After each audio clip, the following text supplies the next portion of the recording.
Hello, it's me, Sam Baker. And before we go on with the show, I want to tell you about an exciting new initiative coming from The Shift. Many of you have asked how you can support the podcast further and get more Shift into the bargain. Well, now you have the opportunity to do just that by joining the Shift community. You can go to steady.media/The Shift and become a member of The Shift. In return for supporting the podcast, you'll receive exclusive weekly newsletters, community membership, and plenty of other perks aimed at bringing us all closer together. That's steady.media/The Shift.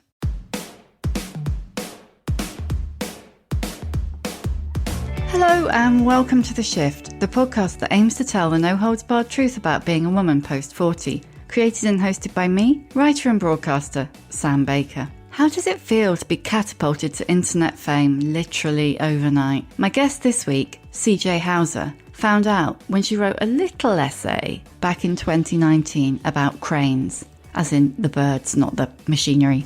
48 hours after it was published, The Crane Wife had gone viral, had been read millions of times globally, and identified with by just about everyone who read it.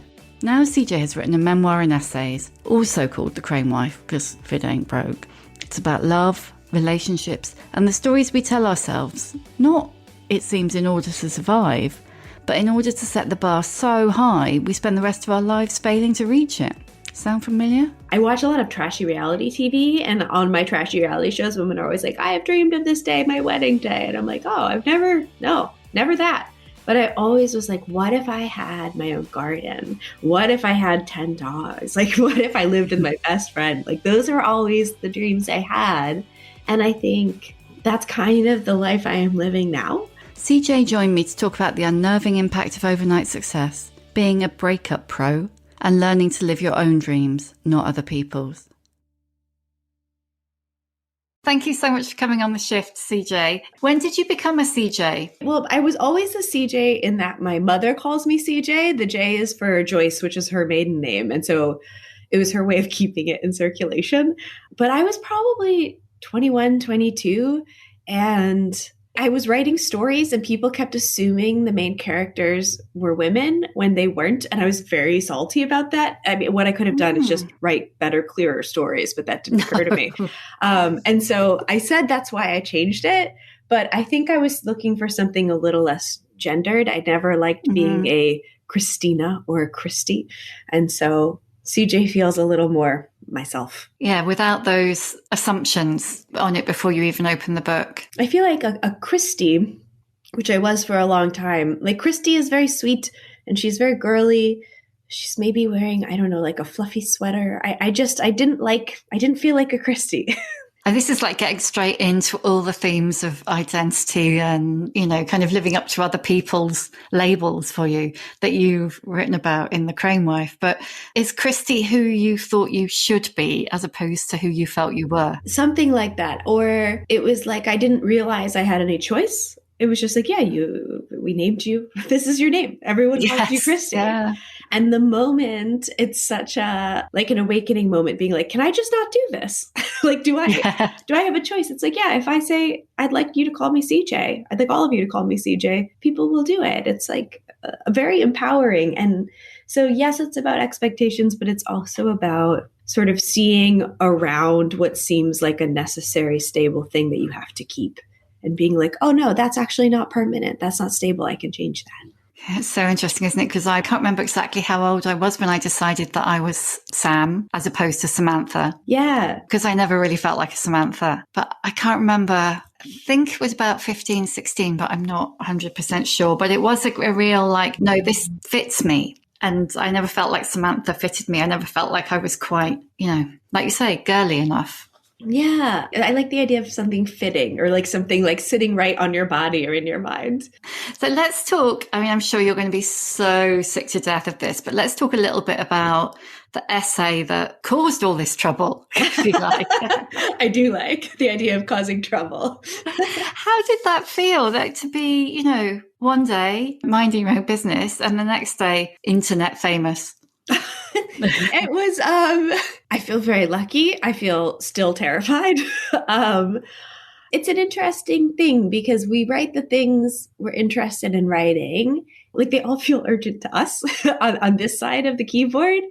And so it's always sort of shocking to see which are the things that mean something to someone on the other end of the line. And I guess there were a lot of people at the other end of that line. I don't know. I feel like I'm interested in a way that has nothing to do with me. I'm interested in what that's about. Like, what does it mean that so many people were like, oh, yeah, I have made myself small, or I have thought if I made myself easy to get on with, or if I made myself easy to take care of, or I didn't need to be taken care of, then I would be worthy of love. And like the fact that so many people were like, yes, that feeling is really what's interesting to me and sad to me, but maybe now we're talking about it, so it's less sad. Yeah, it's amazing that it resonated so much that 1 million people read it, but it is kind of depressing, isn't it? That like, what is it Roxane Gay said? I've written it down and now, of course, I can't find it. Oh yeah, here it is. I could relate so much to this essay in accepting the bare minimum in relationships just to be loved. And the fact that she put it brilliantly, but so many of us identified with that feeling. Yeah. So people will ask, they're like, isn't it so wonderful? And it's like, I don't know, like it is wonderful, but also I don't want Roxane Gay to have felt that way. I love Roxane Gay as a writer. I don't want her to feel that way ever. Tell me a little bit about the essay and writing it. You didn't set out, did you, to write an essay that was quite so personal? No, I did not. No, I was a fiction writer minding my own business. And I really did want to write about the trip I took to the Gulf. I wanted to write about the Earthwatch organization who do amazing work. I wanted to write about the whooping cranes because I want people to take care of the whooping cranes and the Aransas Preserve. And I knew it was a meaningful time to me and it would have been no matter what. But of course, I had just called off my wedding and I was in a real state when I went down there to do the work. And so when I tried to write about the other bits of it without writing about calling off a wedding, I don't know, when am I allowed to say full of shit? Yes, yeah, totally. Say whatever you want. Yeah. Beautiful. Yeah, no, there's this moment on the page where we try to tell the story that we think is the story we have to tell or want to tell or other people want to hear. And then like, you can get pretty good eventually being like, no, I'm full of shit right now. Like I'm holding back. And if you're lucky, you have readers in your life who will tell you that too. But with that one, I was able to realize for myself, like, you're leaving out a very important ingredient. What was the moment? I mean, you had walked out on your imminent marriage at that point, and you said you'd almost signed up to live somebody else's life, which not every woman I've spoken to, but a very large number actually did, and then spent the bulk of their 40s kind of unpicking. What was it that gave you the, impetus to call quits on it? Yeah, I think, do you know what's funny? I did a reading years ago when the essay came out. It was a reading at McNally Jackson, and there was this 20-year-old man in the audience. During the Q&A, he was like, but like, what was the moment that made you leave? He's like, that's not in the essay. But the tenor of the question was very much like, I did do all those other bad things that guy did in that essay, but like, I need to know what's the one I'm going to do that's going to really make it irredeemable. And the thing is, like, it wasn't like one moment. It was really just like, I reached a point of being so unhappy that I was like, I have to do something. I can't live like this. Like, whatever the alternative is, it's better than how I'm feeling right now. And that maybe has as much to do with me. Like this essay and any of the essays in the book that talk about partners I've had, like, it's not about like, oh, here's a partner who wasn't a good partner. It's about my ability to be myself in a relationship and to not get myself into a relationship where like the terms of the relationship were to not be myself. And so I think that was one of those, like, there's nothing more of a hard deadline than marriage. And I think, if one is weeping as one is trying on wedding dresses, that's probably a pretty good sign that you're not excited about it. And so, yeah, I don't have a good answer. There is no one moment. I just got to a point where I realized, like, I'm too sad. I'm too sad for this to be correct. I guess the thing is, there's often never one moment there is though. It's a kind of a build-up, an attrition. Yeah. Ultimately, it's such a terrible old cliche about the straw that broke the camel's back, but that kind of is what it is. It's like eventually it's wearing and it wears and it wears and it wears and then it does. And I think that there's something, and I have had this kind of thinking as well, but I know sometimes I have felt, or friends of mine have felt like, oh, like I'm not happy in this relationship, in this friendship, in this job, like whatever it is, but I don't have any quote unquote like legal grounds for terminating it. You know what I mean? As if you need someone to do something really bad, or you need someone to do something where it's like, yes, this is the reason why it is acceptable to leave this. But you can leave it just because you're like, this is not the right job for me. This is not the relationship for me. And I think freeing oneself as much as you can from that sense of needing grounds to make the decision that's going to make you happier is something I still struggle with. But as with everything in this book, it's like I make the same mistakes over and over again. I have not come to a place of beautiful wisdom. I'm just working on it. But that's one of the things I absolutely loved about it. Yeah, it's like not exactly the same mistakes, but the way that we all do, like you learn a lot, but you learn a little. Yeah. How annoying would someone be who just learned the lesson and like moved on and lived a perfect life? Imagine. Yeah. You wouldn't really want to hang out with them though, would you? No, absolutely not.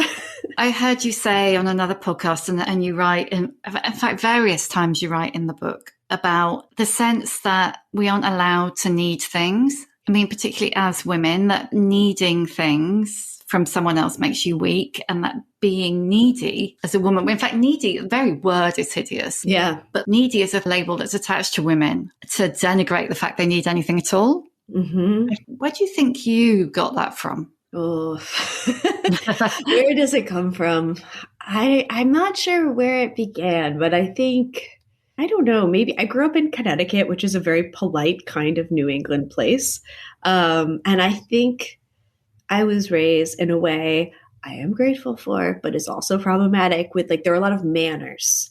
And manners in so many ways are about not upsetting other people and not needing anything. And like, I don't know, like my cousin always talks about this thing where you ask for a cup of tea 3 times, or you offer a cup of tea 3 times. Sorry. And then the first time it's just a concept and there might not be tea in the house. The second time there might be tea in the house, but you might not have a right to it. And the third time it's like, no, there's tea in this house and you are welcome to have it. And like, that's what manners are about. It's about making sure you're not taking more than is yours or taking up too much space and sort of soothing things for other people. And it's about respect, but it's also about, I don't know, I think a lot of that is maybe tied up with like, it is impolite to need a thing. Yeah. When you were saying that, I was thinking, you know, very often when somebody offers me a cup of tea, even my husband, and if he was listening to this right now, which he is not, he would be crying, laughing. If someone offers me a cup of tea, I say, if you're making. Yeah. They didn't ask if you wanted to know if they were making tea. They asked if you wanted tea. And perhaps you do. And they would be happy to make it for you if you signaled you wanted it. But that feels mortifying, like even just describing that out loud. Yeah. Yeah, it's really cringy. You often say you're ashamed about what you put up with. And I wonder how many times when we're putting this on ourselves, as I'm sure some men, but mainly women do, how many men are ashamed of how they behaved? Yeah. I mean, do you know, I actually have had a really beautiful experience talking to so many different kinds of people about the book and about that idea in particular. And it is men and it is non-binary friends. And it is, I don't know, it's people of many genders. It's people of many walks of life. And we all do it in different ways. There are like different flavors of it. But I don't think it's exclusive to women. I think it's exacerbated by patriarchy. But it's, I don't know. There is a sense of who feels ashamed. Yeah, I don't know. Maybe you're right. Maybe men are less often like waking up the day after a lovely party being like, did I do anything embarrassing? Maybe women are more prone to that. Yeah, I mean, the book really is about the way we tell ourselves stories about how life should be. Mm-hmm. And then we try to live it out, no matter how uncomfortable that might be. Where do you think you formed your stories? I mean, my family, we learn things from our family, and they're beautiful stories I was given about what life should be. And I saw how beautiful they were in the form of people I loved. And so it's not solely pernicious. It's really sort of generationally fraught in some ways. That's one dimension of it. But I mean, my grandparents got married. Actually, my grandfather was so young. He had been lying about his age. He was younger than my grandmother. They both sadly passed, but that also means I'm allowed to talk about this now. Yeah. He was so young and he lied about his age that he needed his mother to sign his wedding certificate. And so that's so sweet. Yeah. And he didn't tell my grandmother either. And it wasn't until, God, I can't remember where it would have been time-wise, possibly Korea, where she was like, oh my God, you're going to be drafted. You're going to go to war. And he's like, baby, I'm not old enough. Don't worry. And she was like, what? How old does that mean he would have been? At the time, like 17. He was Oh my really, really God. a babe. And my grandmother was quite young as well, but just not. She wasn't like 35 or anything. No, no. I mean, that would be kind of scandalous and glorious in its own way, but no. But you know what I mean? Like they met young, they met in like the theater. It's like glamorous. They celebrated all these beautiful anniversaries together. And I saw that.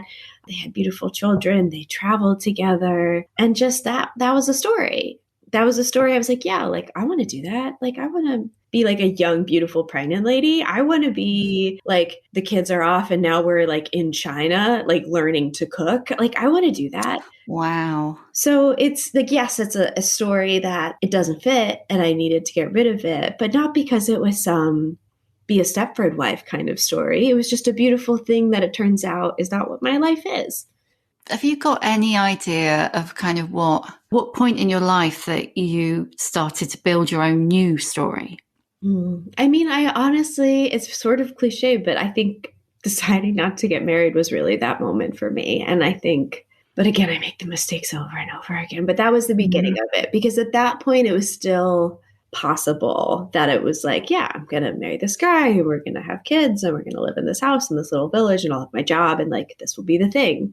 And I was old enough when that happened that it started to look uncertain whether or not all the things were still going to happen in traditional ways. And then I was sad because I felt like these things weren't going to happen. And then I had to interrogate, like, well, why am I sad? Like, I like the things I have. There are other things I want to fight for and to make happen in my life or explore or try. Yeah. And it's a kind of grieving. Like, on some days I still grieve it. It's like, wouldn't it be so nice if everything just like looked the same way everyone else's things did? That would make everything in the world is set up for you to be, you know, a lady in a house with a husband and a baby. And like, I'm just not going to be that. And nothing is set up for that, but it's okay. You make your own way. I really love a bit towards the end where you talk about being a little girl and not dreaming of weddings, but dreaming of houses. Yeah, I still dream of houses. Okay, God, me too. Me too. Yeah, I watch a lot of trashy reality TV, and on my trashy reality shows, women are always like, I have dreamed of this day, my wedding day. And I'm like, oh, never that. But I always was like, what if I had my own garden? What if I had 10 dogs? Like, what if I lived with my best friend? Like, those are always the dreams I had. And I think that's kind of the life I am living now. And that's the life I'm building for myself now. And that's how I'm like on days when some part of my brain wants to grieve, not living the thing I thought I was supposed to live or was going to live. It's like, no, the thing you wanted was 10 dogs and a garden and your friends in your house all the time. And that's what you're doing. And there's love and there's romance too, but it's not the only thing that matters to make a person happy. And it's not always enough to make a person happy all on its own. So it's cool to think more widely. I think it's that's the standard, isn't it, though? The kind of heterosexual love marriage, even now. Yeah. I absolutely loved where you said you fancied yourself unconventional. Yeah. I think you're so guilty of that, but then still kind of going through the hoops trying to find the conventional thing. Yeah, it's like just because I'm lucky enough to be like overeducated, just because, I don't know, I have weird tattoos, like that doesn't mean that I've protected myself from thinking those kinds of horrible normqueer policing thoughts. And certainly the queer community has been thinking about this for so long. And like, I don't know, my relationship with the queer community, like it's been very gentle and very fostering in terms of like, I don't know, there's a history of doing this work of figuring out like, so who's my family? Who is my chosen family? And like freeing yourself from other people's expectations. And I'm like deeply indebted to that kind of thinking.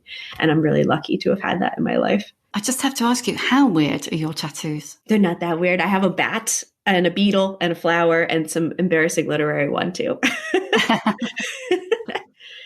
If we were videoing, I would inevitably ask you if I could see it. And but you're saved by the fact that I would be the only one who could see it. So you're quite tough on yourself in the book about your relationship with your queerness and getting comfortable with your pansexuality. I mean, what was the point, do you think, that you started to kind of feel like, okay, this is a part of who I am? Do you know what? I think it's a weird kind of hang up I had because, or maybe it's not that weird. It's actually probably very common, but I wasn't uncomfortable at all with the fact that I was attracted to women and people of other genders and trans people. And that's why pansexual as opposed to bisexual. But that was never the issue. Like that was just like a fact of who I was that I understood. I was uncomfortable saying it out loud because I felt like, I don't know, like I didn't have enough experience. I wasn't gay enough to call myself queer. Mm. And I think a lot of people feel that way.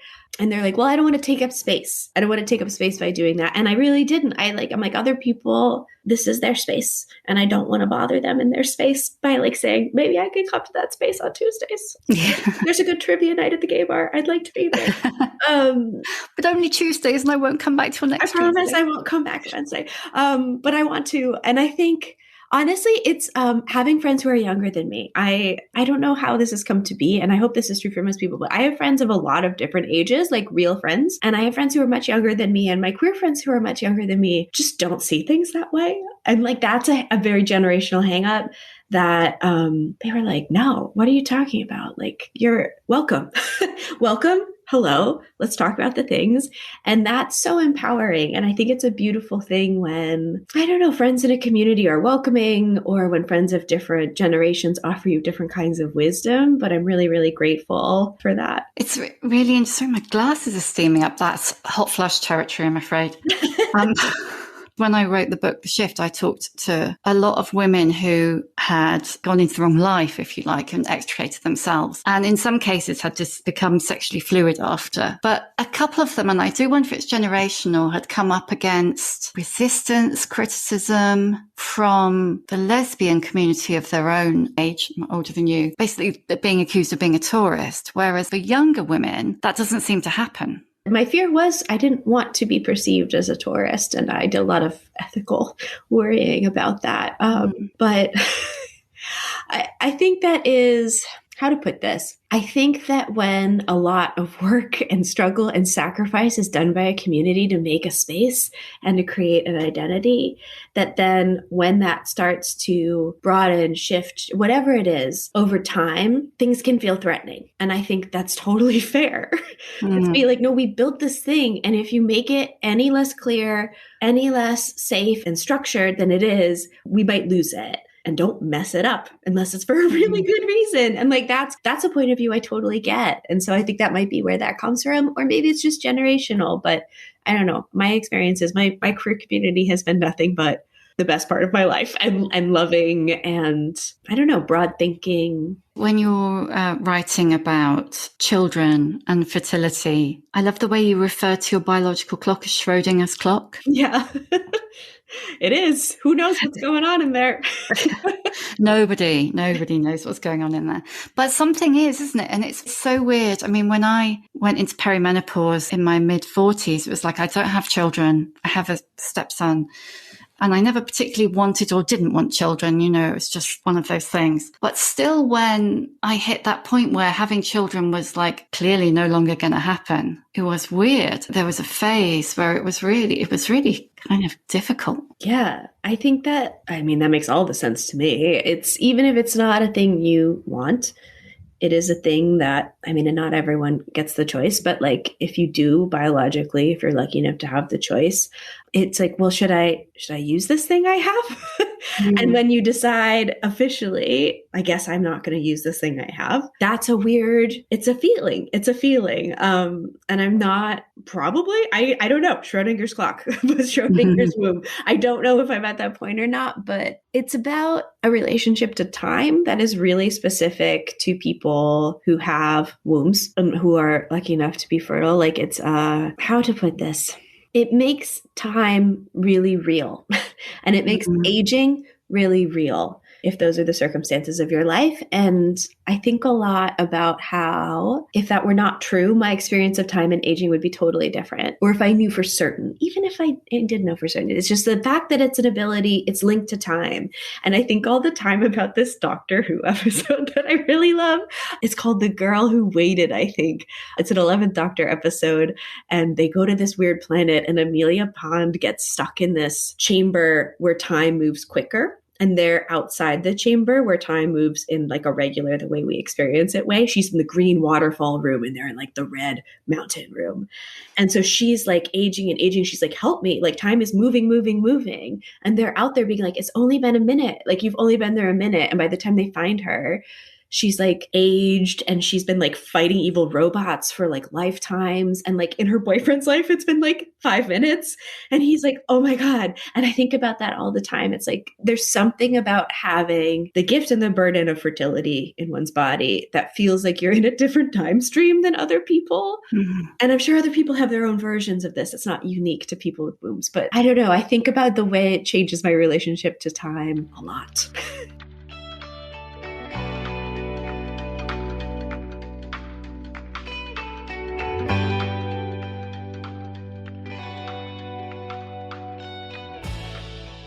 You know, that kind of, I suppose, tyranny of time, which is like by 30, you should have done this, and by 40, you should have done this, and you should have done it that way. But underpinning that is like there is an element of truth. Yeah. I think it's easy enough for me to be like, throw out all the rules, we make our own lives, but certain things are non-negotiable. They are real about the world. Yeah. You talk about another thing connected to that was really interesting is where you talk about going through the process of understanding your body is for you and not for other people. Mm-hmm. And I think a lot of the women that I interviewed for the book are a little older than you through to quite a bit older than you. So they were like 40 upwards. And it's really shocking how many women have not, 50, 55, 60, 65 are not at peace with their body. Yeah. I mean, am I at peace with my body? Not always, but peace-ish, peace-ish. A compromise, maybe. Yeah, and I think understanding, even just the other day, actually, this bat tattoo is quite new, and my poor mother. I mean, I'm going to have to ask you to show me. I will. I love him. I'm very proud of him. But she was like, "Oh, why are you getting a bat that's so creepy, that's so morbid, it's so unfeminine, and like, what are people going to think?" And she was like, "Don't you care what people think?" And I was like, "Not really."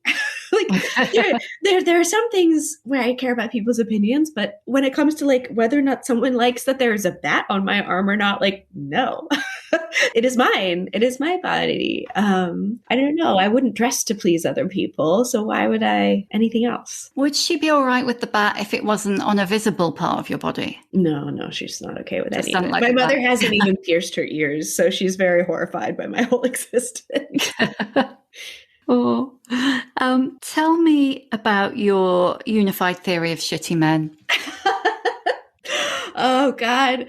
I mean, I think it comes down to I'm always trying to get to the bottom of things and resolve them because I have this delusional sense that if I can just understand a problem or a mistake I'm making, then I won't make it again. And I think the book is a lot about accepting the fact that knowledge is in no way protection from making more mistakes, different mistakes, or even the same mistake. So I tried to be like, if I can figure out what it is I'm attracted to that's going wrong, hence a unified field theory of shitty men, I won't make mistakes again. But just because I stopped dating boys in bands, it didn't help. Boys in bands are the source of a lot of evil, aren't they? But so much fun as well. Yeah, that's the trouble, though. It's that kind of balance. I mean, you're so tough on yourself about your taste in men. The bad boys and the arty types and the boys in bands and the boyfriends without borders. And I think so many of us have gone there. And where do you think those boys in bands end up? Apart from in rehab, I think they're at the same dive bar that I go to. And the thing is, like, if I'm being really honest about it, like, I might as well be a girl in a band. Like, I play music. I like to sit at the dive bar and drink too many bad beers. Like, I am the female equivalent of that in many ways. And so I think I'm so able to be joking about that type because it's like, mea culpa. I think there's a kind of behavior that is a thing that I am attributing to men, but perhaps is relevant to people of other genders as well, where it's like, if I never choose a person, a life, a job, a whatever it is, if I make no choices, if I never commit to anything, then I'm keeping all my options open forever. And I think that there's a kind of anxiety around making choices that I understand. But my experience has been that I make choices and they don't always last forever. And so it's like I feel sort of weirdly freed by the fact that nothing seems so permanent as that. But I think that's what it comes down to with that type of men I'm writing about, that I don't know, it's a kind of brain that sees choosing something definitive as a kind of death. Yeah. Do you still feel that way? Do I feel that way? No, I like to choose things. Yeah. And I'm always sort of hoping they will last. And sometimes they last and sometimes they don't. And it is the work of my life to sort of, I'm like a bad fake Buddhist. Like I'm a person who's just always trying to accept impermanence and enjoy things as they happen and on their own terms. And I'm not good at it, but I work at it a lot. Do you still consider yourself a breakup pro? Do you know, I think it's quite a beautiful thing to be a breakup pro in a way. I think it means I'm like a master of endings. and it's, again, it comes from not being good at them. But the lovely thing about surviving hard things is that even in the depths of them, whether it's a breakup or a period of sadness or whatever it is, the winter period, in the middle of it, it's like, this is never going to end. Like, I am always going to feel this way. These feelings are my whole life. And everything is so hopeless. But because I've made plenty of mistakes, I can remember like, no, I felt this way last time or some species of this last time. And then eventually I didn't feel this bad anymore. And so in a way, it's helpful to remember this is just part of it. It's not this way forever. My dog has things to say. Oh, yeah. Yes, absolutely. He's fine. He's been quite quiet. He's just been like snuffling around. He hasn't been... He's good. Completely gratuitously, because I want to talk about the Muppets. I'm going to take you back to the unified theory of shitty men, because you had 3 things that they had to like, didn't you? This was sort of a late night drunken, like there's a moment like 3 beers deep where you're like, I've understood everything. And it's like, I have to write it on this cocktail napkin. And I had written down, it's like, okay, here's what everyone had in common. That was a problem in my life, as if the problem was them and not me. It's that they have to like the Muppets, big dogs, and the ocean.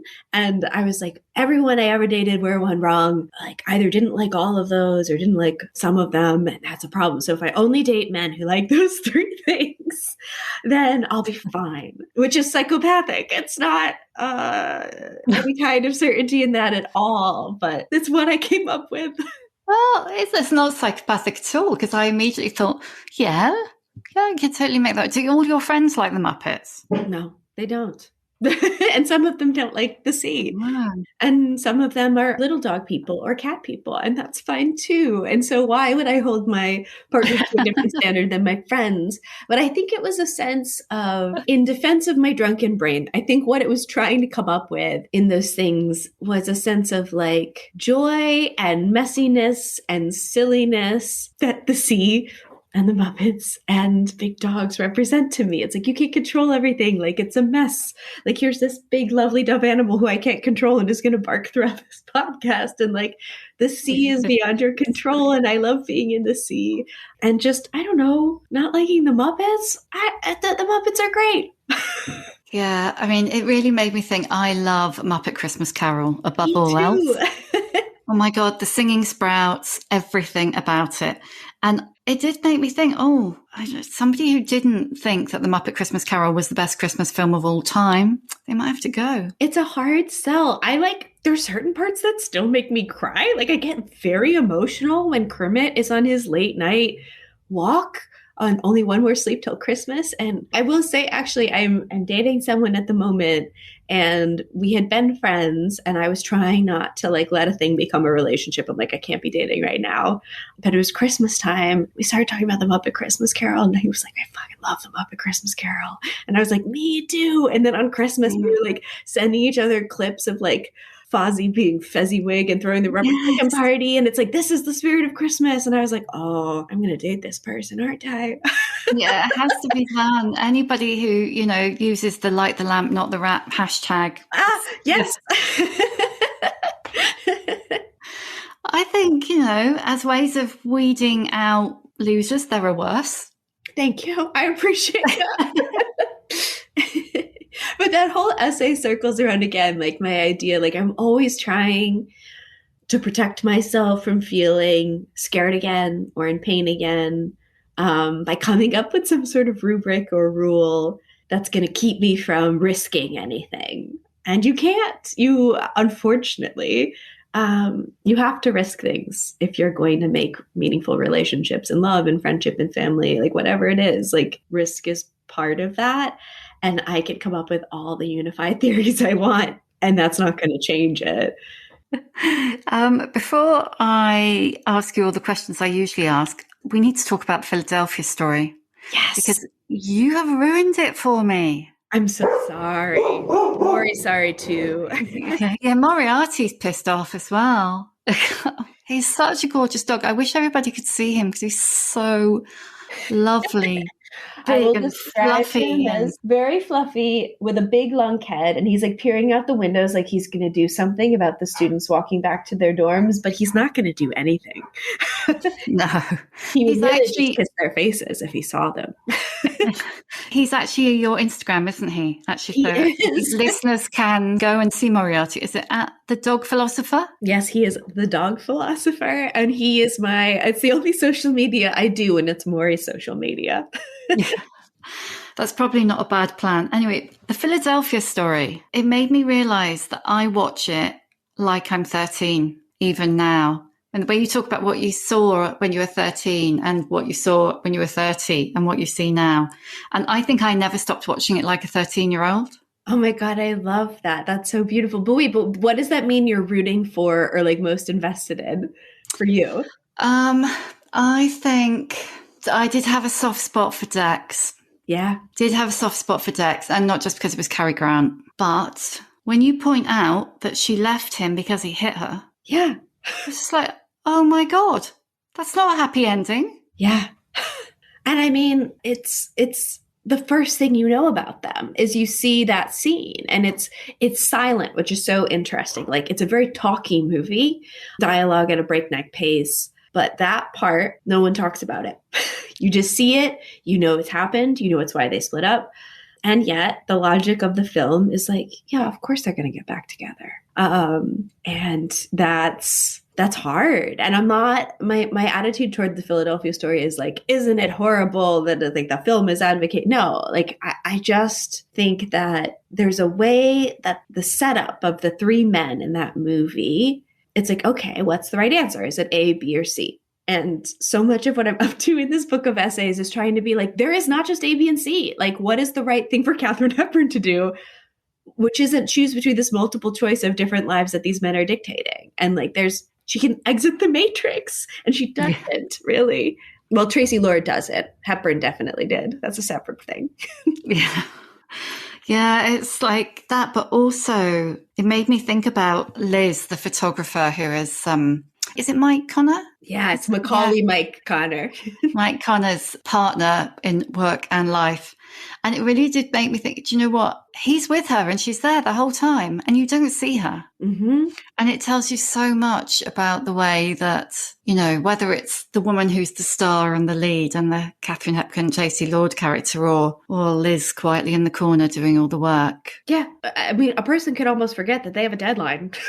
And like, he's not helping at all. And she's there being like, we're going to get the story to press. And then in the meantime, she's like driving around trying to pick him up when he's drunk and gallivanting with Katharine Hepburn. One of my favorite lines is when she shows up to pick him up and she goes, "Where is my wandering parakeet?" And then you sort of hear him inside the building still being like, ah, da, da, da, da, in his Jimmy Stewart way, just still talking. And it's like, yeah, there's Liz again, making it all happen. Fixing it. Mm-hmm. Sorting it all out. Waiting for him to get on her level, essentially. Oh, man. It's depressing, isn't it? And yet the movie is still, in spite of all of that, again, like, I don't believe in just I love it. outright condemning things. I love it. It's a joyful movie. It's a funny movie. I love things that are funny at the same time that they're devastating and true. And that movie is both, and it knows it's both. God, what's his name? The one she's meant to marry. Is it George? George Kittredge. George. You know, he's the correct one. He's the right one. And so you root against him. Yeah. But poor George, he never did anything wrong. No, he's just not toxic in an exciting way. No, Yeah. he's just there being like, yeah, I'd like to marry you. My reasons are kind of shallow. It just seems right. But like he's not a bad dude. He's just and he like grew up broke and his motivation as a character is like, okay, I want to ascend. I want to be rich. I want to have the rich people things and have a nice, lovely, rich person, secure life. That is what George wants for himself. And part of that is marrying the right person. He's just trying to play by all the rules. And George didn't make the rules. Like it's the Cary Grants and the Katharine Hepburns of that society who made those rules. And he's just trying to play by them. And everyone's like, ugh, you're so terrible. Yeah, you're so boring playing by these rules because we can afford not to play by these rules, even though we made them. Mm-hmm. On that note, I'm going to ask you the questions that I always ask. What's your emotional age? Oh, that's so beautiful. It's funny. I just showed up for Easter with my sister, and we were talking about sort of emotional ages and things. And then she just sort of like looked down her glasses at me because I was wearing this jumpsuit covered in like planets and space and ladies. And I don't know, I was wearing this crazy Miss Frizzle outfit. So my emotional age might be somewhere around 18. Maybe that's why I'm good at hanging out with 18-year-olds. Give us a book recommendation. It can be one that's been really significant throughout your life, or it can just be a great book that you read the other day. Oh, yes. Oh my God. And now I'm going blank about what I'm reading. The thing that really knocked my socks off most recently was Claire Watkins's I Love You, But I've Chosen Darkness. I love her. Oh, it's so good. That book is beautiful, right? It's autofiction. So it's like, it's a novel, it's a memoir, it's a novel, it's a memoir. It's written by a woman named Claire about a character named Claire. And I just love how unflinching it is and how honest it is about the kinds of feelings we feel in moments without trying to like make them make sense, just like dignifying their existence and their time specificness and their, oh, it's messy and it's beautiful and I love it. What advice would you give younger women? I think, and I'm going to say younger people too, because I think gender is like it is so freeing to admit the constraints that have to do with gender, but to not feel like it's a kind of destiny either in that it has to be your gender forever or that it's the only way people are going to see you. I would like younger people to feel like they have that power. I've enjoyed sort of trying to find my way towards that power. But I think the advice is like, when you think about what's going to make you happy or content or healthy, which are not the same things, what is it that you're measuring yourself against? Like, where did the story of what that looks like come from? And do you like that story? And do you accept it? Or are you shooting for something that's like not yours? And can you redefine what it is you're going after? As you kind of head into your 40s, this is not like a proper question, this is just me throwing an extra question in for good measure. How are you feeling about that decade coming up from where you are now? Oh, I'm really excited about it. I am into it. I hope my back holds out. I hope my knees hold out. Like just in a purely physical way, like there's a lot of physical stuff I like to do. And so like I need to be nicer to my physical body, I know, in order to keep being able to do beautiful things I like to do. But you couldn't pay me to go back. Like I know I said my emotional age is 18, but like, I don't know, you couldn't pay me to go back and be a younger age again because I really love the like ability I have found with each passing year to be like, oh, I can bear more than I thought I could bear. And like, I'm going to be okay. Or to take care of myself in new ways, to like enjoy things that are sort of like calm and lame and safe on some days, as opposed to always going after the shiniest story. Again, a mistake I'm still making, but working on it. And all of that is a thing that just happens more and more every year older I get. I can't wait. I can't wait to see what else I'm wrong about. I can't wait to figure out what new ways of like peace and learning are going to come for me. Who's your old bird role model? My old bird role model? Oh my God, that's the best. Well, first of all, can I just be Katharine Hepburn? Oh, yeah, get in line. Yeah, Katharine Hepburn, like for characters who are in the book. So Katharine Hepburn, yes. Gillian Anderson, yes. She's oh my God, the comedian Ali Colbert calls this bucking, when it's a person that's like, I don't know if I want to sleep with you or if I want to be you. It's complicated. Yes. And Yes. so Gillian Anderson is that person, isn't she? She Yes. so is. And you made me totally want to watch X-Files right from the beginning. Oh, it's so delightful to be in there. But I will say too, like on a personal note, I have a writer friend, my writer friend Jennifer, and I work together here at the university where I teach.